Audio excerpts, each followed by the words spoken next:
চার্চের ভেতরে কোথায় মানত করবেন? ব্যান্ডেল চার্চ কোন দিন বন্ধ থাকবে, কত অবধি খোলা থাকবে, চলুন বিস্তারিতভাবে জানিয়ে। এখানে যে স্ট্যাচুটা আপনারা দেখতে পাচ্ছেন, যিশুকে ক্রুশের মধ্যে আটকানো হয়েছে। হ্যালো বন্ধুরা, তোমরা কেমন আছো? নিশ্চয়ই সকলে ভালো আছো। তো আমি চলে এলাম এই মুহূর্তে ব্যান্ডেল চার্চে। আর সকলের প্রিয় হচ্ছে এই ব্যান্ডেল চার্চ, আর এটাকে বলে ওল্ডেস্ট চার্চ হিসেবে কিন্তু পরিচিত। তো চলুন তাহলে 25শে ডিসেম্বরের আগে ব্যান্ডেল চার্চ কীভাবে সেজে উঠছে সেটা আপনাকে এই ভিডিওর মাধ্যমে থাকবে, এবং ব্যান্ডেল চার্চের ভেতরে কী কী রয়েছে আপনারা সকলেই জানেন, এবং কী কী চার্চের ভেতরে খুঁটিনাটি তথ্য তুলে ধরতে আমার এই ভিডিওতে আমরা চলে এলাম। সো আজকে চলুন তাহলে, আজ আমার গন্তব্যস্থল হচ্ছে ব্যান্ডেল চার্চ। আর হ্যাঁ, চ্যানেলকে অবশ্যই সাবস্ক্রাইব করবেন, ভিডিও ভালো লাগলে লাইক শেয়ার কমেন্ট বক্সে গুরুত্বপূর্ণ মতামত জানাবেন। চলুন তাহলে আপনারা নিয়ে যাই ব্যান্ডেল চার্চ। আপনারা কী করে আসবেন সেটা আপনাকে বললি। আসতে হলে আপনারা দুদিক থেকে আপনারা আসতে পারেন, শিয়ালদার দিক থেকে এবং হাওড়া দিক থেকে। হাওড়া থেকে অ্যাভেলেবেল ট্রেন আছে ব্যান্ডেল লোকাল, আর শিয়ালদার দিক থেকে আপনারা যদি আসেন শিয়ালদা বা দমদম থেকে, তাহলে নৈহাটি আসবেন। নৈহাটি থেকে ট্রেন চেঞ্জ করে ব্যান্ডেলগামী ট্রেন ধরবেন। সেখানে আপনারা বলে রাখি নৈহাটি ব্যান্ডেল 1 ঘন্টা অন্তর অন্তর ট্রেন রয়েছে। আর হ্যাঁ, যদি লঞ্চ স্টপকে আসেন তাহলে চুচুড়ে চলে আসবেন। নৈহাটি থেকে চুচুড়ো ঘাট টপকে আপনারা কিন্তু চলে আসবেন অটো করে, প্রায় 15 টাকা লাগবে ব্যান্ডেল চার্চ আসতে। এবার আপনারা বলে রাখি ব্যান্ডেল চার্চ কখন খোলা থাকে না থাকে সমস্ত সব কিছু এই ভিডিওর মাধ্যমে জানাবো। আর হ্যাঁ, ব্যান্ডেল চার্চে বাইরে যেসব মোমবাতি বিক্রি হয় সেগুলো কত দাম সেগুলো চলুন তাহলে আগে দেখিয়ে দিই, তারপর আপনারা নিয়ে যাই ব্যান্ডেল চার্চের ভেতরে।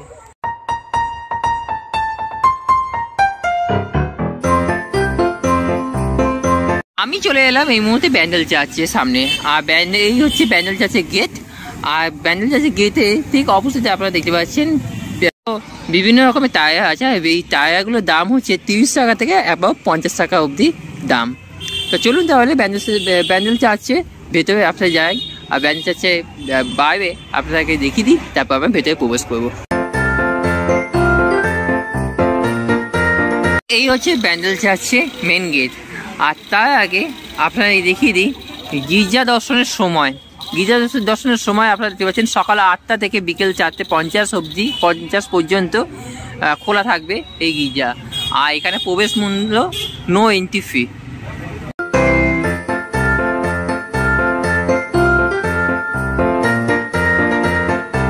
ওই দিকটা আপনাকে দেখিয়ে দিই, ওইদিকে আপনারা মোমবাতি এবং যাবতীয় যারা জিনিস কিনতে চাইবেন আপনারা কিন্তু কিনতে পারবেন। মোমবাতির দাম বলে রাখি 5 থেকে অ্যাবভ 200-300 টাকা অবধি আপনার যেরকম টাইপের মোমবাতি কিনতে পারবেন এতে আপনার বাজেট অনুযায়ী।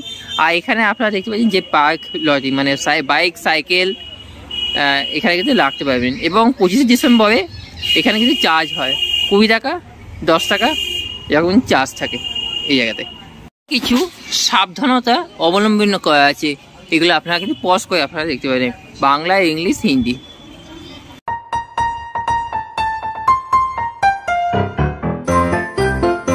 দেখছেন যে মেক্স টাইমিংয়ে আপনার সময়গুলো এখানে কিন্তু দেওয়া হয়েছে।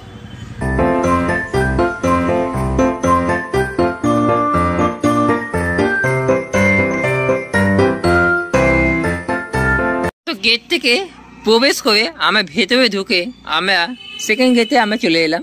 এবং এখানে আপনারা দেখতে পাচ্ছেন যে চিত্রকলা, এটা হচ্ছে যীশু খ্রিস্টের যে দয়ালু মনের মানুষ ছিল সেটাকে কিন্তু ফুটিয়ে তোলা হয়েছে। চলুন এক স্ট্যাচু রয়েছে এবং আরও ভেতরে যাই আমরা, চলুন তার আগে আপনারা এটা দেখে নিন।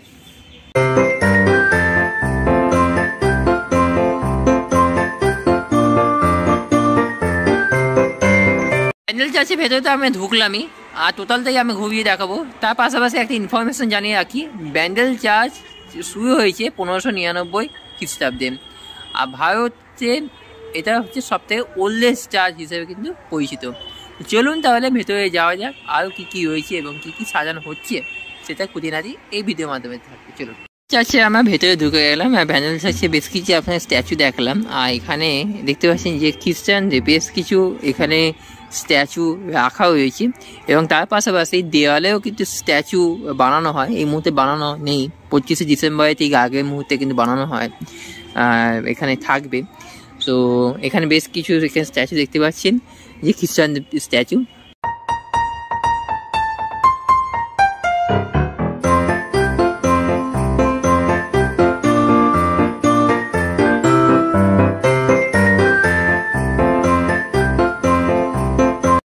এই পাশাপাশি আপনারা জানেন আর কি ব্যান্ডেল চার্চের ফুল ফর্ম কি, the basilica of the holy rosary. এর পাশাপাশি আপনারা জানেন আর কি এই ব্যান্ডেল চার্চে সময় কখন, টাইমিংটা সকাল 8টা থেকে বিকেল 4:50 অবধি, আর বন্ধ থাকবে 25শে ডিসেম্বর এবং 1 জানুয়ারি, এই বন্ধ থাকবে এই ব্যান্ডেল চার্চ। যেরকম ব্যান্ডেল চার্চে 25 ডিসেম্বরের আগে এখানে কিন্তু সাজানো হচ্ছে, এখানে কিন্তু ঢাকা রয়েছে। তার পাশাপাশি এখানে আপনারা দেখতে পাচ্ছেন যে পুরো জায়গাটা এই মুহূর্তে ফাঁকা রয়েছে, আর গার্ডেনিং আপনারা দেখতে পাচ্ছেন, অপূর্ব সুন্দর লাগে এই গার্ডেনিংটা। প্রত্যেক বছর এখানে কিন্তু সব শয়ে কিন্তু লোক আসে, এই 25 ডিসেম্বর থেকে কিন্তু লোক আসা শুরু হয়ে যায়। আর এখানে মিউজিয়াম রয়েছে, মিউজিয়ামটা দেখানোর আগে আপনার গার্ডেনিংটা দেখিনি, খুঁটিনাটি তত্ত্ব, তারপর আপনাকে এই মিউজিয়ামে ইতিহাসটা আপনাকে জানাবো। চলুন, আমরা ব্যান্ডেল চার্চে ঠিক ভেতরে এসে আমরা ঠিক গার্ডেনের ঠিক সামনে রয়েছি। আর এখানে আপনারা দেখতে পাচ্ছেন যিশু এখানে কিন্তু রয়েছেন, দাঁড়িয়ে আছেন যিশু, এবং তার পেছনে আপনারা দেখতে পাচ্ছেন যে পুরোটা কিন্তু গার্ডেনিং করা হয়েছে। গার্ডেনিংয়ের ভেতরে ঢুকবার আগে আপনারা দেখিয়ে দিই এখানে যে প্রার্থনার স্থানে নিরাপত্তা বজায় রাখুন, অযথা কথা বলবেন না। মানে যখন প্রার্থনা হবে সেখানে কিন্তু আপনারা কিন্তু কথা বলবেন না, এটা কিন্তু এখানে নির্দেশিকা দেওয়া হয়েছে। চলুন,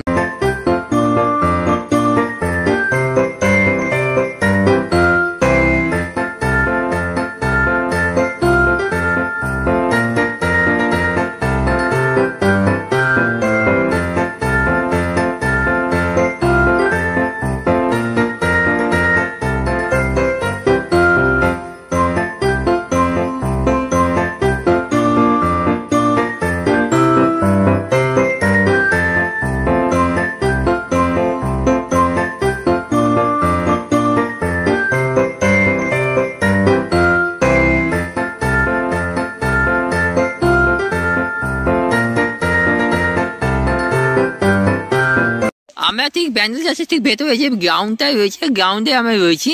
আর স্ট্যাচু মানে এখান থেকে ঘুরতে ঘুরতে আমরা স্ট্যাচু দেখতে দেখতে আমরা চলে এসেছি ঠিক এখানে, একদম মাঝখানে আমি চলে এসেছি। আর এখানে আমরা দেখতে পাচ্ছি যে বিগত 3.5 বছর ধরে এখানে কিন্তু কাজ চলেছে এই মাঠে। আগে মাঠটা কিন্তু পুরোটা কিন্তু ফাঁকা ছিল এবং ডাস্টবিনে ভরা ছিল। যতই পাবলিকদের বারণ করা হয়েছিল ততই কিন্তু ডাস্টবিন কিন্তু এখানে বেড়েই চলতো। সেই জন্য চার্চ কর্তৃপক্ষরা এখানটায় যেটা করা হয়েছে যে পুরোটাই কিন্তু গার্ডেন করা হয়েছে, এবং গার্ডেনের পাশাপাশি এইসব স্ট্যাচুগুলো কিন্তু রাখা হয়েছে। একটা চার্চের যে ঐতিহ্য সেটাকে কিন্তু তুলে ধরা হয়েছে এখানে। অপূর্ব সুন্দর লাগছে গ্রাউন্ড।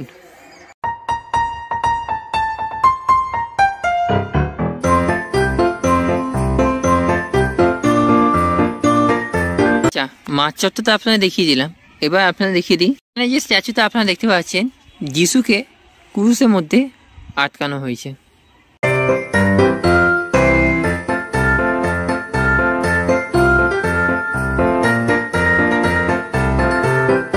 তো আপনাদেরকে দেখিয়ে দিলাম। তার অপোজিটে আমরা দেখতে পাচ্ছি যে এখানে আপনারা দেখতে পাচ্ছেন যে জাহাজে মাছ তুলে রাখা হয়েছে। সেই মাছ তুলের ইতিহাসটা আমরা খুব সংক্ষেপে আমরা বলবো। আর তার আগে আপনাদেরকে জাহাজে মাছ তুলে এবং মিউজিয়ামের ভেতরটা আপনারা দেখিয়ে দিই, তারপর আপনাদেরকে নিয়ে আসবো জাহাজে মাছ তুলের ইতিহাস।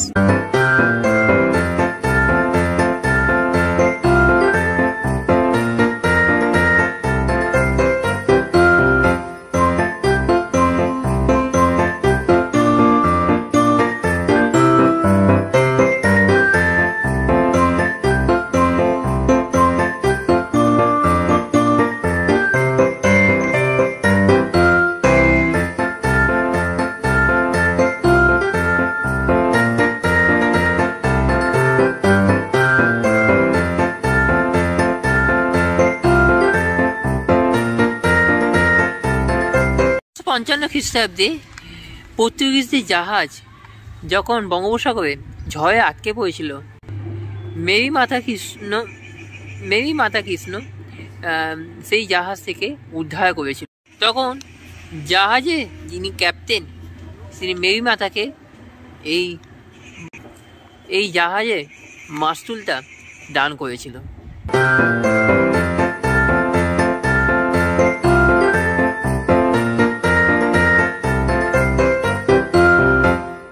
সো আমরা মূল গেটের সামনে রয়েছি, ভেতরে আমরা প্রবেশ করব। তার আগে আপনারা দেখিয়ে দিই, মূল গেটে ঠিক উপরে দেখতে পাচ্ছেন যে 1599 খ্রিস্টাব্দ থেকে যে এই চার্চটি শুরু হয়েছে। আর এখানে সাধারণের জন্য বলা হয়েছে যে এখানে 25শে ডিসেম্বর থেকে 1 জানুয়ারি এই দুদিনই কেবলমাত্র গির্জা বন্ধ থাকবে, মানে এই চার্চটা কিন্তু বন্ধ থাকবে চার্চ। চলুন ভেতরে আপনি দেখিয়ে দিই।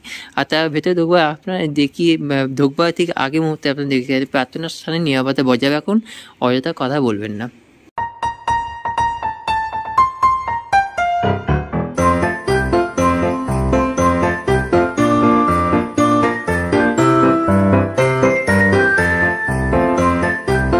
আমরা প্রবেশ করব এই মুহূর্তে ঠিক ভেতরে বারান্দার মধ্যে, এবং বারান্দার দুপাশেই আপনারা অনেক স্ট্যাচু আপনারা দেখতে পাবেন, বা নিয়ম মানে যেসব যিশুর সঙ্গে যে ঘটনা ঘটেছিল জন্ম থেকে মৃত্যু অবধি, সেইগুলো কিন্তু তুলে ধরা হয়েছে দু প্রান্তে। চলুন তাহলে আপনাদেরকে দেখিয়ে দিই বেশ কিছু তথ্য। এখানে যেরকম দেখানো হয়েছে যিশুর জন্ম থেকে এখানে কিন্তু বোঝানো হয়েছে, পুরোটাই কিন্তু এখানে কিন্তু লেখা আছে। আপনার পড়ে দেখালাম না, আপনারা স্পষ্ট করে আপনারা দেখে নিন।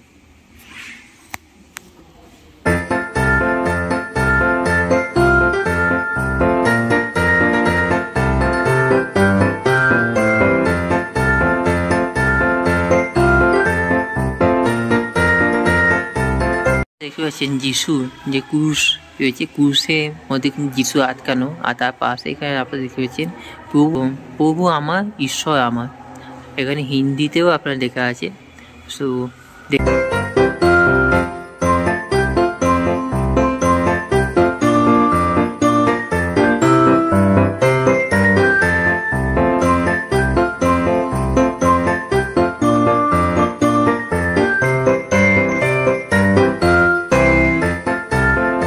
যে মানত করবার জায়গা, এখানে হচ্ছে এটা হচ্ছে কিন্তু মানত করবার জায়গা। এখানে আপনারা পয়সা ফেলে আপনারা মোমবাতি জ্বালিয়ে এখানে আপনারা মানত করতে পারেন। আর আমি ঠিক এই দিক থেকে আমরা বারান্দার দিক থেকে আমরা চলে এসে এইখানে আমরা চলে এলাম এই জায়গাতে। আর আপনারা চাইলে আপনারা প্রার্থনা করেও আপনারা কিন্তু এই লাইন দিয়ে কিন্তু আপনারা ঢুকতে পারবেন, ঠিক আছে। আর পেছন রাস্তা হচ্ছে, পেছন রাস্তা দিয়ে আপনারা যদি উপর থেকে এসে আপনারা যদি পেছনের রাস্তা দিয়ে আসেন, তাহলে এই রাস্তা দিয়ে কিন্তু আপনারা কিন্তু আসতে পারবেন এই জায়গাতে।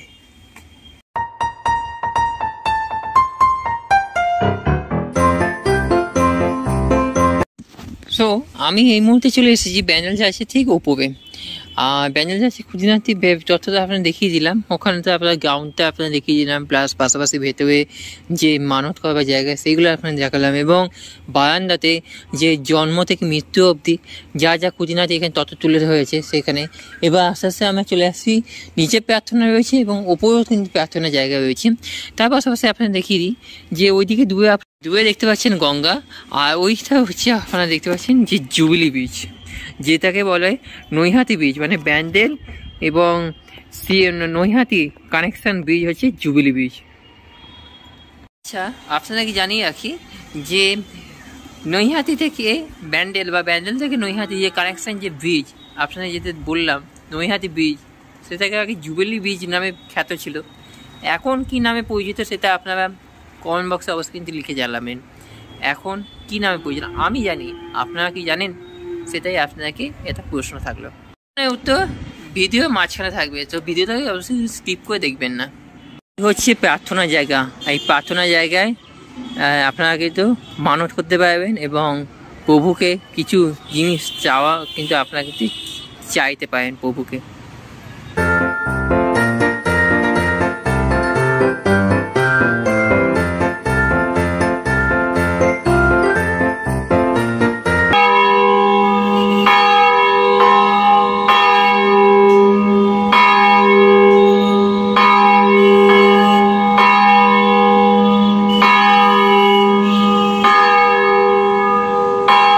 আপনাদেরকে এবার জানিয়ে দিই যে জুবিলি ব্রিজ এখন কি নামে পরিচিত, আর জুবিলি ব্রিজটার নামকরণ করা হয়েছিল কোন টাইমে, আগে জানিয়ে রাখি কোন টাইমে।